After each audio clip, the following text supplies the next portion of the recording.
ते असल्या घाटलेल्या लोकांबद्दल माझी जीवा का विटाळला होता. मी माझी जीवा विटाळू इच्छित नाही. ही माणसं विटाळलेली आहेत, त्याच्याबद्दल न बोललेलं बरं. समाजाने विचार केला पाहिजे. समाजाने विचार केला पाहिजे, आपण विकले जाणार आहोत का. वैचारिक बैठकीने काय केलं तर समजू शकतो.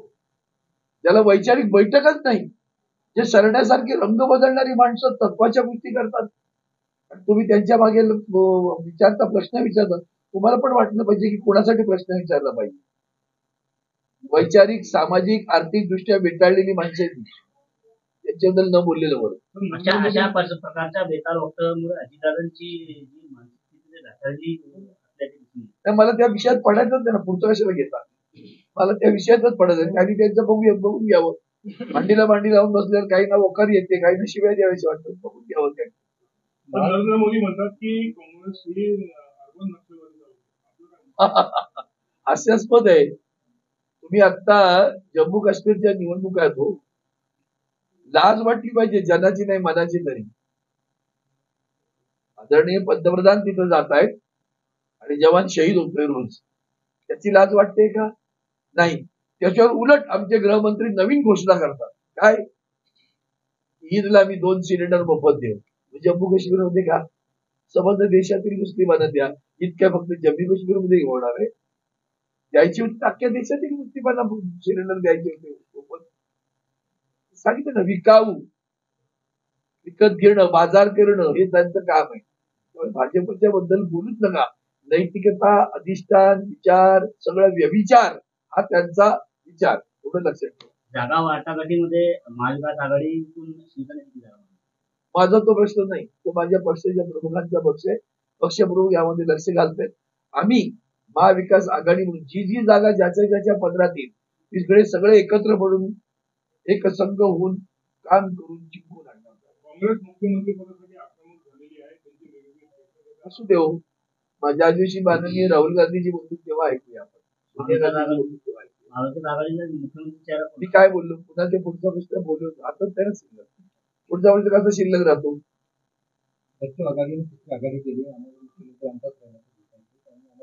बच्चू है भैया, रोज दिन बदल जाता है. आतापर्यंत त्यांनी किती वेळा राजीनामा देण्याच्या गोष्टी केल्या तेवढ्या काय मूळ नसतो, शेडा नसतो, ती माहिती प्रहार करत नसतात.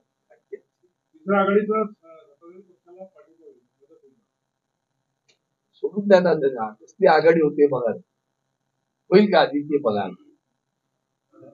वेळ घालवतो. केंद्रीय राज्यमंत्री प्रतापराव जाधवांनी एका भाषणामध्ये असं सांगितलं की त्यांनी 3 पिढ्यापासून वीज बिल भरलेच नाही. बघा, या देश महाराष्ट्राला आदर. काल मोर्चात होते ना त्यांच्या, त्यांना विचारा का हो ते वीज बिल भरत नाही, तुम्ही का भरता. त्यांच्या मोर्चातल्या लोकांना विचारा, तुम्ही बिल का भरता.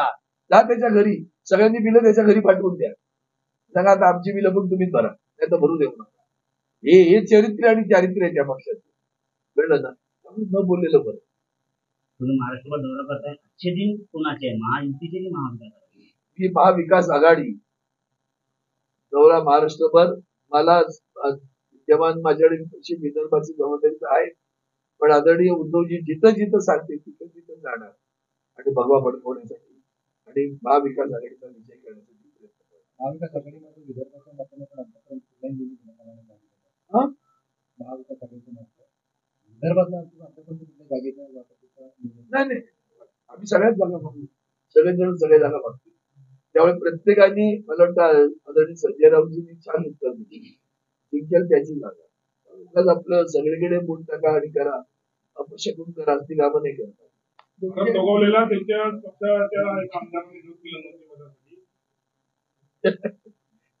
त्यांच्या आपसातील प्रेमाच्याबद्दल मला कशाला सांगतात. मगाशी मी बोललो, कोणाला तरी शेजारी बसल्यावर ओकार येते, कोणतरी गरड होतो, कोणतरी आणखीन शिवराळ भाषा बोलतो. त्यामुळे ते सगळं चांगलं आनंद आहे.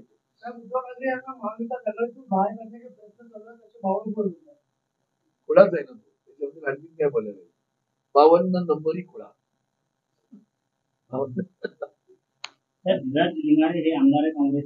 त्याला म्हणा स्वतःच्या मुलाचं बघ, काय लंपालोपी छप्परजोपी चालली आहे ना, ती सांग पाहिजे, कळलं का.